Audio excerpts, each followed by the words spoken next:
नमस्कार दोस्तों, मैं शिवम कुमार वेग आप सभी का स्वागत करता हूं आपके अपने चैनल SKV क्लासेस में।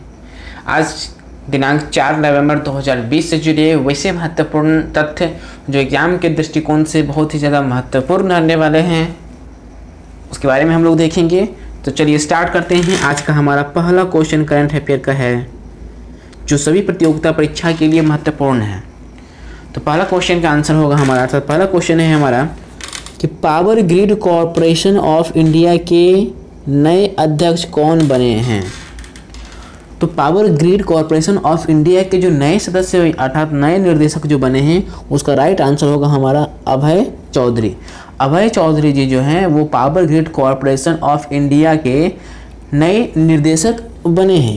इससे जुड़े जो महत्वपूर्ण प्रश्न है, इससे जुड़े जो भी महत्वपूर्ण तथ्य उसके बारे में हम लोग जानेंगे। तो ये स्टार्ट करते हैं। जैसे देखते हैं अपना कि power grid corporation of India, यदि इसको शॉर्ट फॉर्म में लिखा जाए तो ये हो जाएगा आपका PGCI। तो पूछा जाएगा आपको कि PGCI के वर्तमान में नए निर्देशक कौन बने हैं, तो अभय चौधरी बने हैं। PGIC के अध्यक्ष अर्थात निर्देशक कौन बने हैं, Abhay Chaudhary, power grid corporation of India. चलिए फिर ये है भारत की एक विद्युत नेटवर्क उपकरण कंपनी है, अर्थात ये बोल सकते हैं ये एक नेटवर्किंग उपकरण कंपनी है जिसकी स्थापना 23 अक्टूबर 1989 ईस्वी को हुई थी। तो चलिए ये पॉइंट क्लियर होता है। Power grid corporation of India के निर्देशक बने हैं कौन, अभय कुमार जी, और दूसरा अभय चौधरी जी बने हैं। और दूसरे जुड़ेंगे पॉइंट हम लोग, तो इससे एक नेटवर्किंग कंपनी है और जिसका स्थापना 23 अक्टूबर को किया गया था। मुख्यालय की बात करें तो गुड़गांव जो कि हरियाणा में है, और चेयरमैन और MD जो हैं वो कंदी कुप्पा श्रीकांत जी बने हैं। हमारा दूसरा प्रश्न है कि जहाज C452 अर्थात C452 को किस सेना में शामिल किया गया है। तो भारतीय तट रक्षक बल coast guard, Indian coast guard में शामिल किया गया है। देखिए तट रक्षक का मतलब क्या होता है कि जो हमारी इंडिया का जो तटीय भाग अर्थात तो वैसा भाग जो समुद्र से सटा हुआ स्थल जो है वो हो गया तटीय भाग।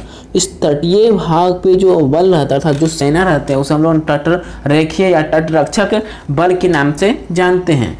तो एक जहाज है जिसका नाम है C452 अर्थात C452 उसे शामिल किया गया है इंडियन कोस्ट फोर्स में, कोस्ट गार्ड फोर्स में। चलिए इससे जुड़े जो महत्वपूर्ण प्रश्न हैं जो एग्जाम में पूछे जा सकते हैं उसे हम लोग देख लेते हैं।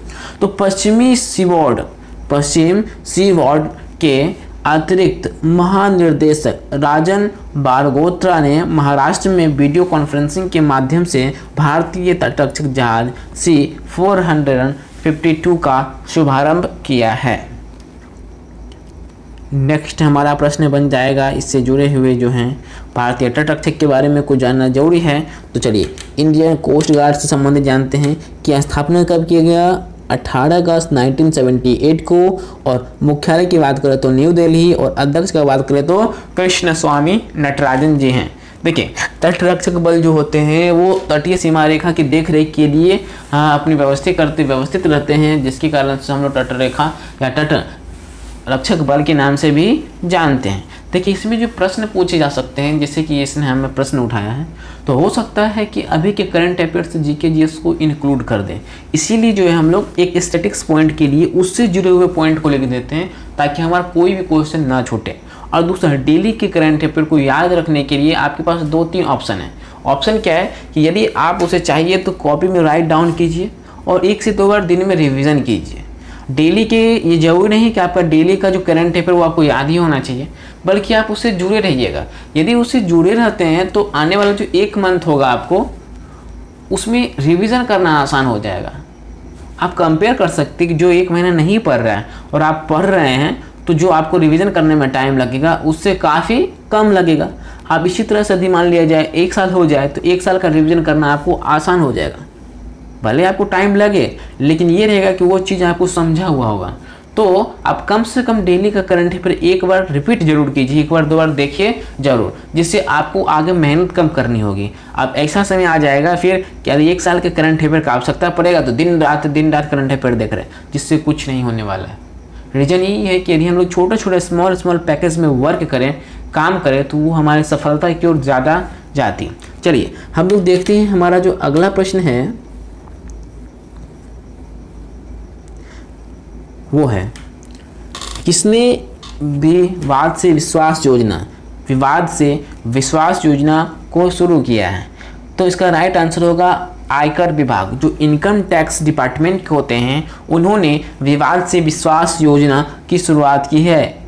इसके बारे में नेक्स्ट पॉइंट यदि हम लोग देखें, इससे जुड़े हुए जो महत्वपूर्ण बनेंगे एग्जाम के दृष्टिकोण से, तो वो है हमारा कि इस योजना को जो उद्देश्य रखा गया है वो लंबित कर विवादों का समाधान करना है और करदाताओं को केवल विवादित टैक्स राशि का भुगतान करना होगा और करदाताओं को ब्याज और जुर्माने पर पूरी छूट दी जाएगी। अर्थात टैक्स तो आपको देनी है, लेकिन कुछ टैक्स ऐसे होंगे जो बहुत समय से विवादित रह रहे होंगे, अर्थात 1 साल 2 साल 3 साल 4 साल 5 साल इस टाइप के जो कर रहे होंगे, उस कर को पे करने की बात कही गई है इस योजना के अंतर्गत। जबकि उससे जुड़े जो करदाताओं का जो ब्याज जो जुर्माना वगैरह होगा, जिसमें उसको छूट दी जाएगी, जिससे उसे टैक्स पे करने में आसानी होगी। अब आइए हम लोग जानते हैं इनकम टैक्स डिपार्टमेंट से जुड़े कुछ महत्वपूर्ण प्रश्न से बनेंगे जो हमारे सवाल बन सकते हैं। तो आयकर विभाग एक सरकारी एजेंसी है जो भारत सरकार के प्रत्यक्ष कर संग्रह का कार्य करती है। स्थापना की बात की जाए तो 1860 ईस्वी में इसकी स्थापना की गई थी और वर्तमान में इसकी जो हेड क्वार्टर है वो न्यू दिल्ली है। तो इससे जुड़े हुए जो पॉइंट थे उसे हम लोगों ने देखा है। नेक्स्ट प्रश्न जो बन रहे हैं जो एग्जाम के दृष्टिकोण से सभी महत्वपूर्ण है, उसे मैंने इंक्लूड किया है। तो हमारा चौथा प्रश्न है, कानून बनाकर मास्क को अनिवार्य करने वाला देश का पहला राज्य कौन बन गया है? तो इसका राइट आंसर होगा हमारा राजस्थान। तो चलिए इससे जुड़े जो महत्वपूर्ण पॉइंट है उसके बारे में पहले जानते हैं ताकि आपको समझा पाऊँ अच्छे से। तो सबसे पहले यदि हम बात करें तो राजस्थान महामारी संशोधन विधेयक 2020 को विधानसभा में पारित करने के बाद मास्क पर कानून बनाने वाला राजस्थान राज्य देश का पहला राज्य बन गया। अब देखिए भारत में 28 राज्य हैं, उसके अंतर्गत यह पहला ऐसा राज्य बन गया जो विधेयक 2020 को एमएलए अर्थात विधानसभा में पारित करने के बाद मास्क पर कानून बनाने वाला राजस्थान राज्य देश का पहला राज्य बन गया। अब आ गया राजस्थान। तो राजस्थान से जुड़ते हैं, अर्थात राजस्थान से जो महत्वपूर्ण प्रश्न बनेंगे उसके बारे में हम लोग देखेंगे। तो ये इससे जुड़ते हैं और हम लोग देखेंगे राजस्थान की सबसे पहले राजधानी है जयपुर। मुख्यमंत्री हैं अशोक गहलोत जी जो कि कांग्रेस पार्टी से हैं। नेक्स्ट देखते हैं हम लोग गवर्नर का बात कर रहे हैं। तो गवर्नर वर्तमान में हैं कलराज मिश्र जी और मुख्य जो न्यायाधीश हैं वो इंद्रजीत मोहंती और जो स्पर्श करती हैं। अब इस पॉइंट को आप नहीं समझ पा रहे तो एक मैप यहाँ देख लीजिए ताकि आप समझ पाइए आसानी से। फॉर एग्जाम्पल मानिए कि ये हमारा इंडिया है, इंडिया का निचले भाग है, और चूँकि जैसे कि इंडिया है तो इंडिया का ये जो भाग होगा हमारा, ये जो भाग देख रहे हैं स्टार्टिंग वाला, तो ये आपका राजस्थान आता है। तो यदि इस साइड देखा जाए तो कौन कौन से राज्य आते हैं, वो प्रश्न पूछा था कौन से राज्य स्पर्श करते हैं। तो यदि हम लोग ऊपर से भी देखेंगे, ठीक है, ऊपर में इसके जस्ट ऊपर पड़ता है पंजाब, इसके जस्ट साइड में देखेंगे तो हरियाणा का क्षेत्र पड़ जाता है, और इसके जस्ट नीचे का भाग यदि देखेंगे तो गुजरात है। तो इसके जस्ट ऊपर से यूपी भी हो गया और मध्य प्रदेश भी हो गया। तो ये कितने हो गए, मध्य प्रदेश नीचे से, फिर इधर से गुजरात, फिर हरियाणा, फिर यूपी, फिर पंजाब। ऐसे 5 राज्य हैं जो राजस्थान को स्पर्श करते हैं। तो कितने राज्य याद करने के लिए देखिए, रा जो अदा सो अथोम्याकर 9, ये 5 घंटा हो गया। तो याद रख लीजिएगा कि कितने राज्य, तो 5 राज्य जो है राजस्थान को स्पर्श करते हैं। चलिए नेक्स्ट, और आपको पता होगा कि मैप में कौन राज्य कहाँ है। यदि नहीं जानते तो वीडियो देखिए, क्योंकि एक शानदार वीडियो के माध्यम से जो है आप आसानी से भारत के सभी राज्यों को याद कर सकते हैं मात्र 5 मिनट में। नहीं देखे हैं तो डिस्क्रिप्शन बॉक्स में लिंक दे देंगे, आप देख लीजिएगा। चलिए यदि लोकसभा की सीटों की हम लोग बात करें तो 25 सीटें हैं लोकसभा का, और राज्यसभा की सीटों की संख्या बात करें तो 10 है, और विधानसभा की सीटों की संख्या का बात कर ले तो 200 है। भारत का ये सबसे बड़ा रेगिस्तान जो है थार रेगिस्तान, यह भी राजस्थान में ही है। कर्क रेखा भारत के राजस्थान राज्य से होकर गुजरती है और कर्क रेखा भारत के 8 राज्यों से होकर गुजरती है। ये 8 राज्य हैं गुजरात, राजस्थान, मध्य प्रदेश, छत्तीसगढ़, झारखंड, पश्चिम बंगाल, त्रिपुरा और मिजोरम। हाँ, उम्मीद करेंगे कि आने वाले सेशन में हम लोग मैप इंक्लूड कर ले इसमें, ताकि मैं मैप के माध्यम से आपको यह समझा पाऊँ कि कौन सा कर्क रेखा है जो स्पर्श करती है और इसे याद करना बिल्कुल आसान हो जाए। चलिए नेक्स्ट देखते हैं, हमारा नेक्स्ट प्रश्न का उत्तर हो जाएगा। नेक्स्ट प्रश्न है, इसे कार्लाइल कंपनी में एशिया बिजनेस के लिए सीनियर एडवाइज़र नियुक्त किया गया है। तो आदित्य पुरी जी को जो है एशिया बिजनेस के लिए सीनियर एडवाइज़र नियुक्त किया गया है। अब चलते हैं आदित्य पुरी, साथ ही साथ जो एशिया बिजनेस अर्थात क्राइकल कंपनी से जुड़ी महत्वपूर्ण पॉइंट है उसके बारे में जानते हैं। वर्तमान में जो आदित्य पुरी हैं वो HDFC के पूर्व MD को अब क्राइकल कंपनी में एशिया बिजनेस के लिए सीनियर एडवाइज़र नियुक्त किया जाएगा। जो MD थे आदित्य पुरी जी किसके, तो MD HDFC और MD कहाँ की किस बैंक के, तो HDFC बैंक के जो पूर्व MD थे उन्हें अब क्राइकल कंपनी में एशिया बिजनेस के लिए सीनियर एडवाइज़र नियुक्त किया गया है। चलिए इससे जुड़े जो पॉइंट है उसके बारे में थोड़ा देख लेते हैं कि क्राइकल कंपनी अर्थात ग्रुप जो है यह एक अमेरिका की जो है बहुराष्ट्रीय कंपनी है और जिसकी स्थापना 1987 ईस्वी में की गई थी। मुख्यालय की बात करें तो वाशिंगटन DC में है, वाशिंगटन DC। तो इसको यदि हम बात करें DC यहाँ पे क्या हो जाएगा हमारा, डिस्ट्रिक्ट ऑफ कोलंबो, ये याद रखिएगा। अब CEO है तो CEO जो चीफ एग्जीक्यूटिव ऑफिसर है वो है केसोंग ली या ग्ले ए यंगली, जो कि चाइना के हैं, चलिए आगे चलते हैं। नेक्स्ट प्रश्न है हमारा, किसने जम्मू कश्मीर में मानसर झील विकास योजना का उद्घाटन किया है। तो डॉक्टर जितेंद्र सिंह जो हैं वो मानसर झील विकास योजना का उद्घाटन किए हैं। इससे जुड़े जो महत्वपूर्ण पॉइंट है वो देख लेते हैं। सबसे पहले जो केंद्रीय मंत्री डॉक्टर जितेंद्र सिंह हैं वो जम्मू में मानसर विकास योजना का तो उद्घाटन किए ही, साथ साथ इस योजना का उद्देश्य जो है वो है मानसर क्षेत्र में जो पर्यटक को बढ़ावा देना और रोजगार के अवसर उपलब्ध कराना है। जो मानसर क्षेत्र को आर्थिक रोजगार के अवसर उपलब्ध कराना है और मानसर क्षेत्र की आर्थिक स्थिति को बेहतर बनाना है। चलिए नेक्स्ट प्रश्न देखते हैं हमारा होगा, यूनेस्को ने पन्ना टाइगर रिजर्व को बायोस्फीयर रिजर्व का दर्जा दिया है, यह किस राज्य में अवस्थित है। तो मध्य प्रदेश में जो है पन्ना बायोस्फीयर रिजर्व है। अब चलते हैं, मध्य प्रदेश आया, साथ साथ यूनेस्को आया, तो उससे जुड़े पॉइंट भी हम लोग देखते हैं।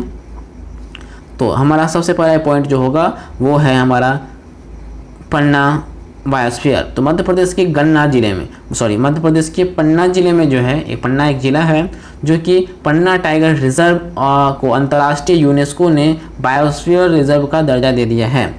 अब देखिए, U for United, N for Nations, E for Educational और S for Scientific, A and Cultural Organization होगा। यह जो एक संयुक्त राष्ट्र शैक्षणिक विकास एवं सांस्कृतिक संगठन क्या है, संयुक्त राष्ट्र शैक्षणिक वैज्ञानिक एवं सांस्कृतिक संगठन है, जिसकी स्थापना जो है 4 नवंबर 1946 को की गई थी और मुख्यालय की बात कर ले हम लोग तो पेरिस में है। और दूसरा इंपॉर्टेंट बात कर ले तो आज 4 नवंबर है और आज के दिन ही यूनेस्को डे हम लोग मनाते हैं, अर्थात संयुक्त राष्ट्र शैक्षणिक वैज्ञानिक एवं सांस्कृतिक संगठन मनाते हैं।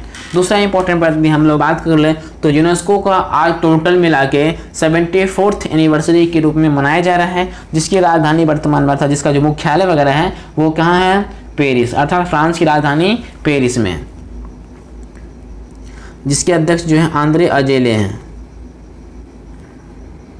चलिए, किसने एलेक्सिस बेस्टाइल अंतर्राष्ट्रीय मुक्केबाजी टूर्नामेंट में स्वर्ण पदक जीता है। तो अमित पंघाल जी, संजीत जी और आशीष जी, ये तीनों जो हैं एलेक्सिस बेस्टाइल अंतर्राष्ट्रीय मुक्केबाज टूर्नामेंट में स्वर्ण पदक जीते हैं। अब हम लोग जानते हैं कि यह इससे जुड़े हुए जो प्रश्न होंगे वो क्या हो सकते हैं। सबसे पहले तो फ्रांस में एक जगह है नांतेस, में एक गेम हुआ जिसको हम लोग जानते हैं एलेक्सिस वेस्टाइल अंतर्राष्ट्रीय मुक्केबाजी टूर्नामेंट में अमित बघाल, संजीत, आशीष ने स्वर्ण पदक जीता है। तो किस क्षेत्र के अंतर्गत आता है? तो फ्रांस के नांतेस के अंतर्गत ये पॉइंट आएगा। चलिए नेक्स्ट प्रश्न है हमारा कि शेन वॉटसन ने क्रिकेट के सभी प्रारूपों से संन्यास की घोषणा की है। यह किस देश के क्रिकेटर है? इसका राइट आंसर होगा ऑस्ट्रेलिया। ऑस्ट्रेलिया के दिग्गज खिलाड़ियों में से ये एक माने जाते हैं शेन वॉटसन, जो सभी प्रकार के प्रारूपों से संन्यास की घोषणा की है। चलिए इंपॉर्टेंट पॉइंट इससे जुड़े हुए देखते हैं। सबसे पहले ये क्रिकेट है जिससे जुड़े हुए हैं, तो क्रिकेट से जुड़े हुए महत्वपूर्ण पॉइंट को हम लोग जानेंगे कि ये आईसीसी, जिसे हम लोग क्या बोलते हैं, international cricket council, international cricket council सबसे पहले विश्व में क्रिकेट मैच का एक आईसीसी रेगुलेटर करता है। ठीक है। दूसरा, अंतर्राष्ट्रीय क्रिकेट परिषद, इसकी हिंदी होती है। स्थापना की बात करें तो 15 जून 1909 ईस्वी को इसका स्थापना जो है दुबई, जो कि संयुक्त अरब अमीरात का सबसे बड़ा क्षेत्र है, वहाँ पे किया गया है। वर्तमान में इसके चीफ एग्जीक्यूटिव ऑफिसर्स जो हैं वो हैं मनु शाहनी जी। चलिए अब जो हमारा नेक्स्ट प्रश्न है वो देखते हैं। द अल्टीमेट गोल नामक पुस्तक किसने के द्वारा लिखी गई है? द अल्टीमेट गोल जो है विक्रम सूद के द्वारा लिखा गया है, जो कि भारतीय मूल से संबंधित हैं। और इनसे जुड़े हुए नेक्स्ट पॉइंट देखते हैं हम लोग फिर से, चूँकि वो उनसे ज़्यादा प्रश्न बनेंगे नहीं चूँकि पुस्तक है। तो किसे एजुकेशन पुरस्कार 2020 से सम्मानित किया गया? तो पॉल जाचरिया जी को एजुकेशन पुरस्कार 2020 मिला है। अब जानते हैं किसी जो पॉइंट बनेंगे वो क्या है। तो इंपॉर्टेंट पॉइंट यदि देखें तो लेखक पर जो लेखक हैं, ये एक लेखक हैं पॉल चाचरिया को एजुकेशन पुरस्कार 2020 से सम्मानित किया गया है, जो कि केरल सरकार का सर्वोच्च साहित्य सम्मान है। केरल साहित्य का सर्वोच्च साहित्य सम्मान है। कुछ वर्ड है इसे जिसको पढ़ने से आपको आइडिया लग जाएगा कि साउथ के ही हैं। चलिए, पॉल चारिया जी को यह पुरस्कार मलयालम साहित्य में योगदान और बेहतर प्रदर्शन के लिए दिया जाता है, जो कि केरल साइड में मलयालम भाषाएं बोली जाती है, इसलिए महत्वपूर्ण हो जाता है। चलिए आज का हमारा लास्ट प्रश्न होगा, भारतीय महिला खिलाड़ी पीवी सिंधु ने संन्यास की घोषणा की है। इनका संबंध है बैडमिंटन से। ये भारतीय मूल की हैं और इन्होंने संन्यास की घोषणा कर दी है। ये बैडमिंटन के बहुत ही अच्छे प्लेयर रह चुके हैं, अर्थात हैं भी, और उन्होंने संन्यास की घोषणा कर दी है। चलिए और एक लास्ट प्रश्न है जिसके बारे में हम लोग थोड़ा देखेंगे कि ये जो प्रश्न थे आपके पिछले प्रश्नों से जुड़े हुए हैं। चलिए, किस कंपनी ने फ्रेस्ले कंपनी का अधिग्रहण किया है? तो फ्रेस्ले कंपनी का जो अधिग्रहण किए हैं वो है नेस्ले। नेस्ले के बारे में आप अच्छे से जान रहे होंगे। नेस्ले वगैरह का जो चाय वगैरह कॉफ़ी वगैरह जो आती है वो है नेस्ले। नेस्ले की बात कर ले तो ये खाद्य पेय कंपनी है जिसकी स्थापना जो है 1866 ईस्वी में की गई थी। यदि मुख्यालय की बात कर ले तो स्विट्जरलैंड में वेबे एक क्षेत्र है, वहाँ पे किया गया। और संस्थापक का बात कर ले तो हेनरी नेस्ले हैं। तो याद रख लीजिए, याद करना आसान है। हेनरी नेस्ले 1866 को स्थापना किया गया था और ये जो हैं वर्तमान में फ्रेस्ले कंपनी को एक अंडर में लिए हैं। तो ये इससे जो पॉइंट इंपॉर्टेंट बनते हैं बस इतना ही रखेंगे। तो आज के करंट अफेयर के लिए बस इतना ही है। आप सभी को एक दो बार रिपीट कर लीजिएगा, ठीक है? या तो आप इसको स्पीड करके एक बार दो बार रिविजन कर लीजिए ताकि आपको क्लियर हो जाए। तो ठीक है, तो हम लोग मिलेंगे फिर से नेक्स्ट वीडियोस में। ऐसे ही डेली रेगुलर वीडियो आप देखने के लिए हमारे चैनल को सब्सक्राइब कर लें। बाकी हम लोग मिलेंगे बहुत जल्द नेक्स्ट वीडियोस में, कल के करंट अफेयर में। और हाँ, जो भी बीपीएससी के प्रिपेयर कर रहे हैं उनके लिए एक महत्वपूर्ण योजना के साथ मैं आज एक स्ट्रेटजी बताऊंगा। इसीलिए जो और भी जानना चाह रहे हैं चैनल को जरूर सब्सक्राइब कर ले। जो भी बच्चे बीपीएससी के एग्ज़ाम देना चाह रहे हैं, जिनका एग्ज़ाम 27 तारीख को है, वो एक सही स्ट्रेटजी के साथ पढ़ें। प्रीवियस ईयर के सारे प्रश्नों को देखें। वो सारे प्रश्न जो हैं हमारे इस चैनल पे आपको उपलब्ध हो जाएंगे सेट के माध्यम से। साथ ही साथ जो प्रीवियस ईयर में जितने भी मैथ पूछे गए हैं, जितने भी अभी तक में, उस सारे प्रश्नों को एक एक करके समझाने का कोशिश किया गया है। तो आप देखना बिल्कुल भी ना भूलें। धन्यवाद।